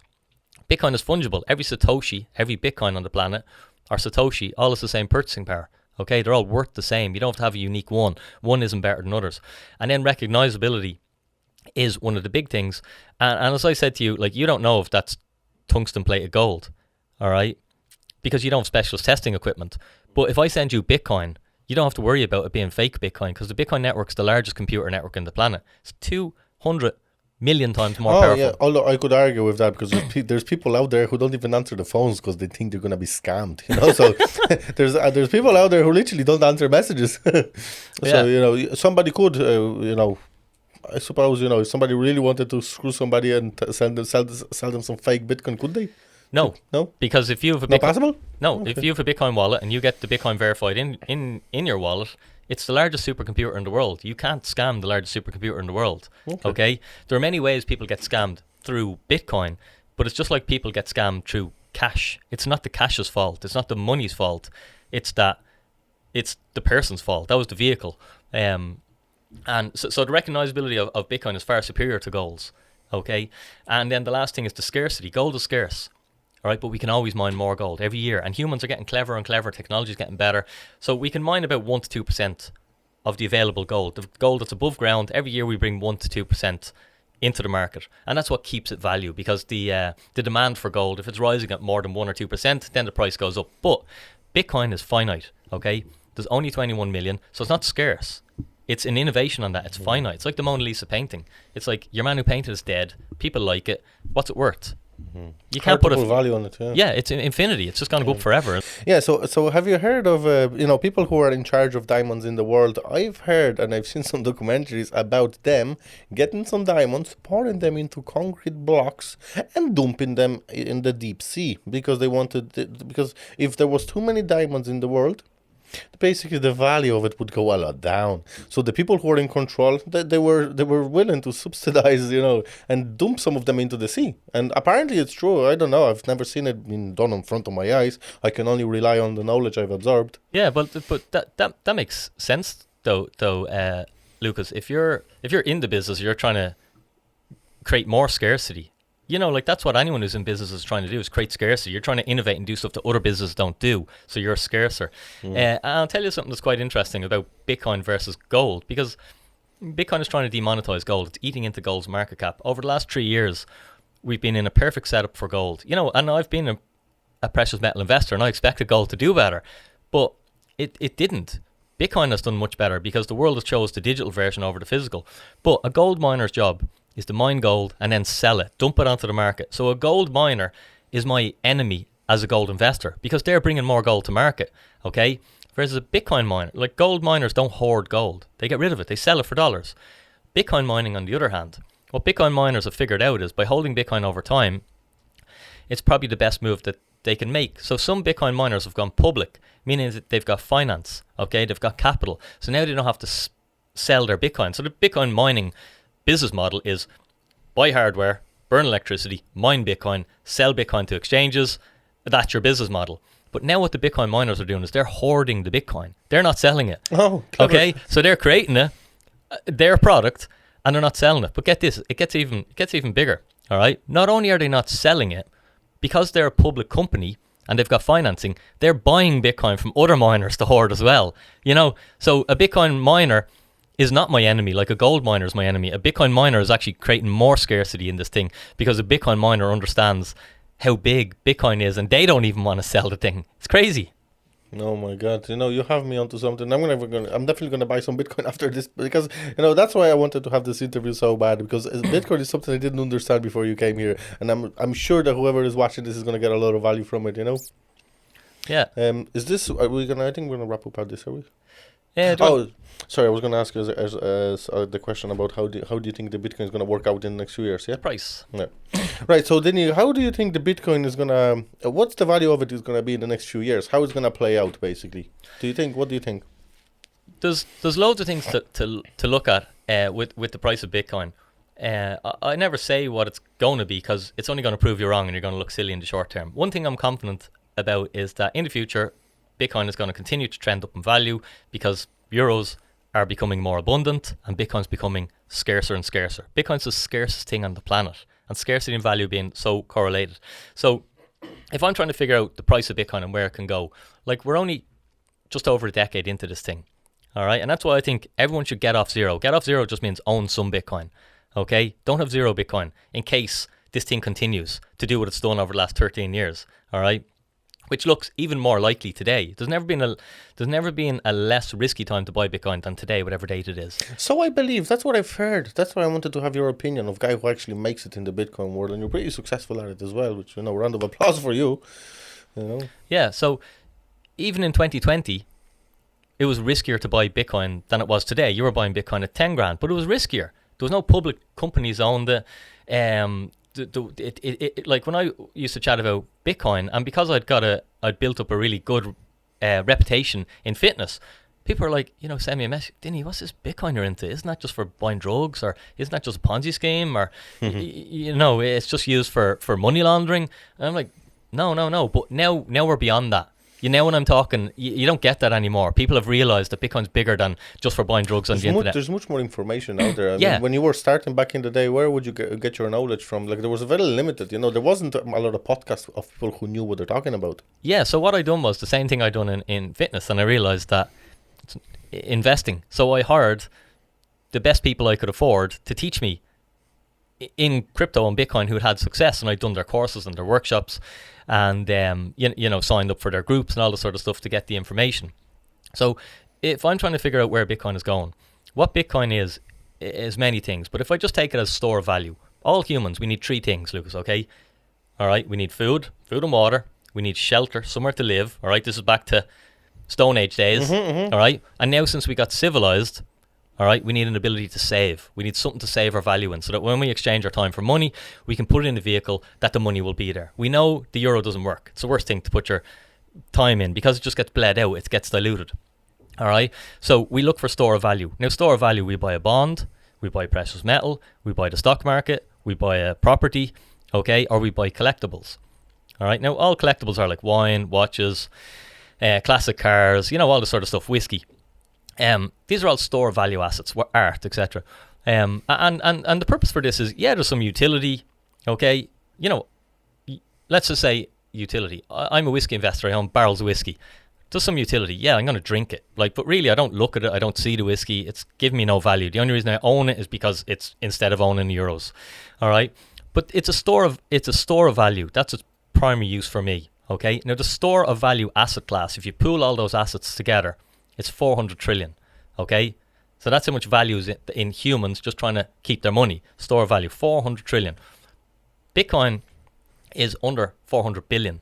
And it's a better store of value than all the physical. Because just like Spotify is better music than this physical music, well, Bitcoin is a better store of value than all the physical stores of value. Now, we're sort of ingrained, or instinctively, we're like, if I can't hold it in my hand, it's a bad thing. But that's thinking in the present and the past. The future is, if I can hold it in my hand, it's a pain in the ass. Future is not tangible. That's what it is. Yeah, but like, we have digital value. The stumbling block with Bitcoin is people will look for reasons why we don't understand it or can't understand it, and we'll be like, because I can't hold it in my hand. You can't hold your euros in their hand. 95% of euros are digital now. Yeah. People just don't know it, but they are. All right, you can't hold Facebook in your hand. It's just an app on your phone. Is it valuable? Yeah, it's worth over $1 trillion. What about YouTube? What about Google? None of these things you can hold in your hand. Oh yeah, Dinny, they have offices. Okay, yeah, Bitcoin is miners.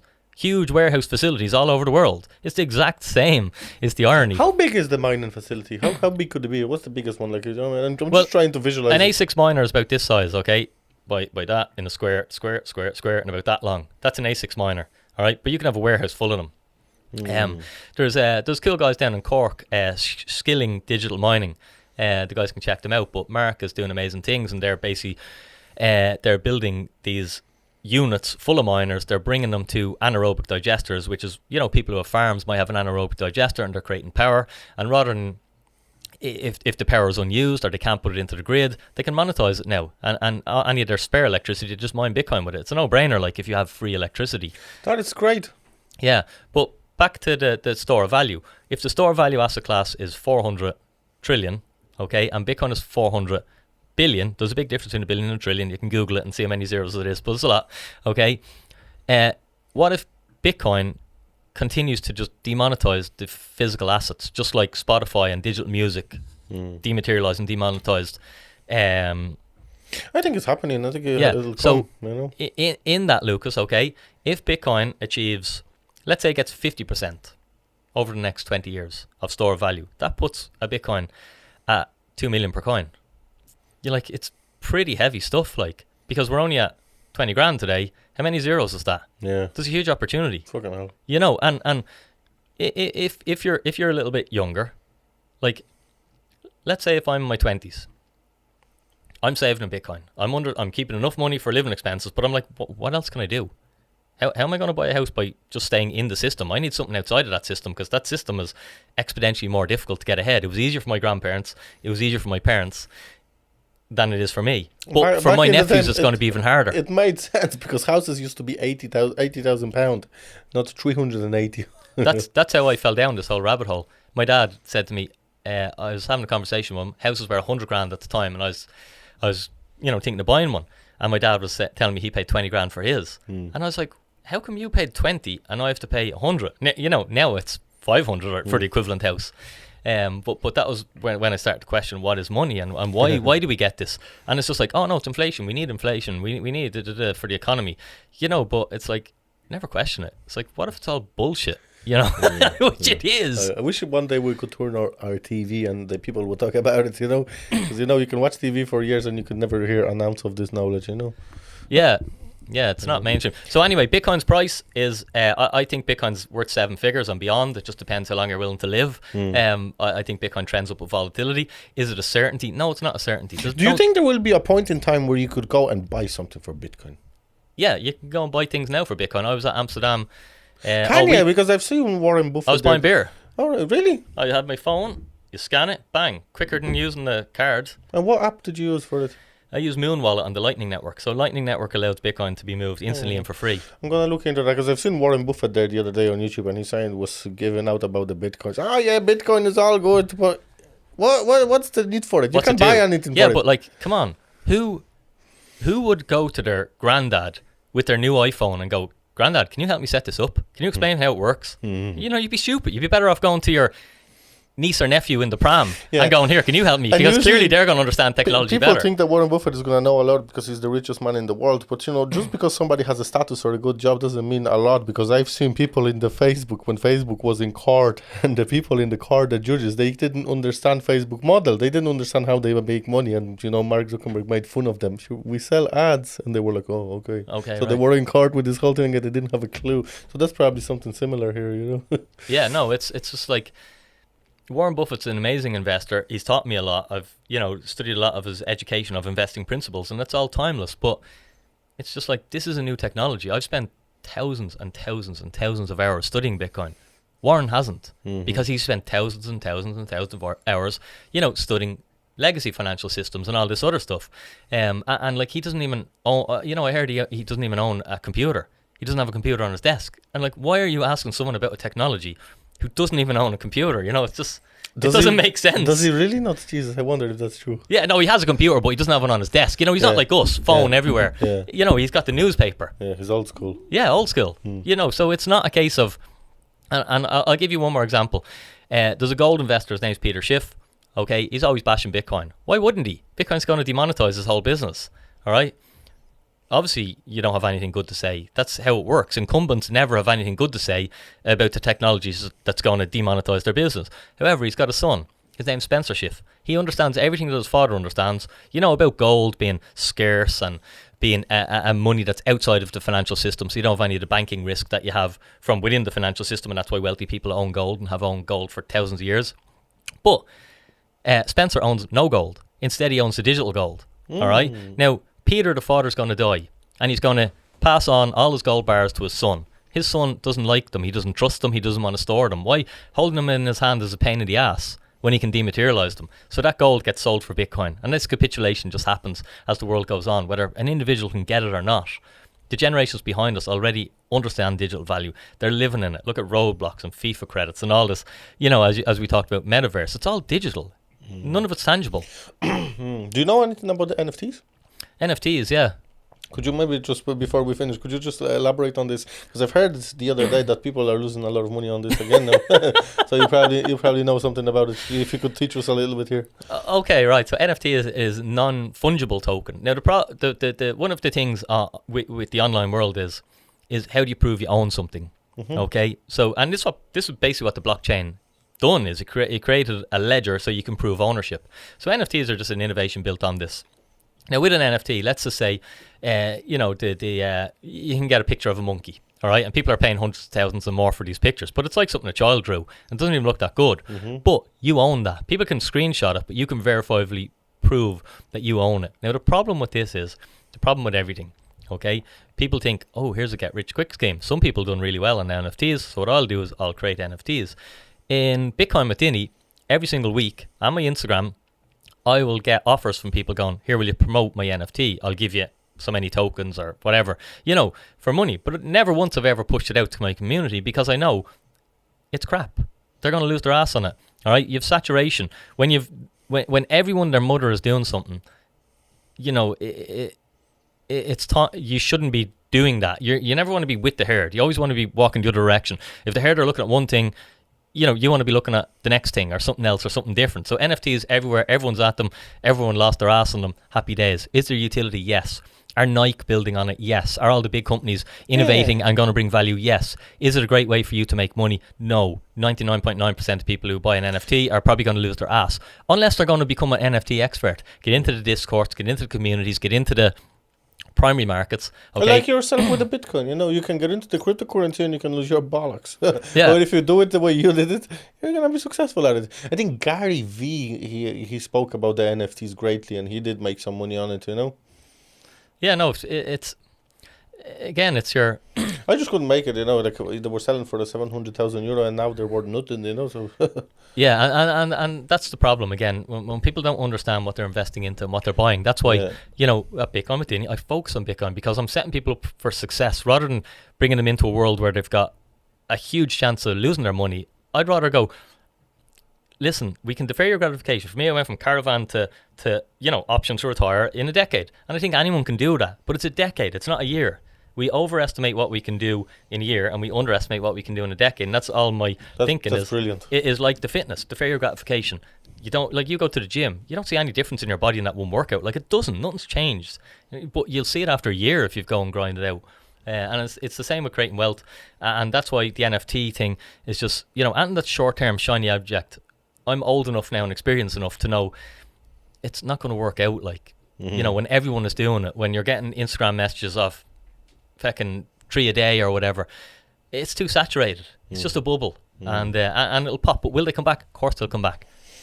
Can you make serious money in NFTs? Yes, you can. Still. Yeah, if you do the work, okay? Because now we're in the bear market. Now the market's crashed and corrected. How do wealthy people get wealthy? They buy when others are fearful, okay? When there's blood on the streets, even if your own. You know, I think that's a Warren Buffett quote. But you buy low, sell high. Versus when NFTs were all the rage, people were buying high. They're all overinflated. Like, if you want to make money in NFTs, now is when you got to get interested. Now that you've lost your ass, if you buy the right stuff, you can make money. But again, it's going to take work and time. And, you know, for most people, I think it's a lot easier just to get your head around Bitcoin and create a plan B. Because once you create a plan B pension built around Bitcoin, I mean, we can bring in a basket of other assets into it. But once you create the strategy, it's pretty much passive. You don't have to do anything. You're not checking your phone. You're not checking markets. You're not doing any of that stuff. That's all just nonsense. It's time in the market, not timing the market. Great.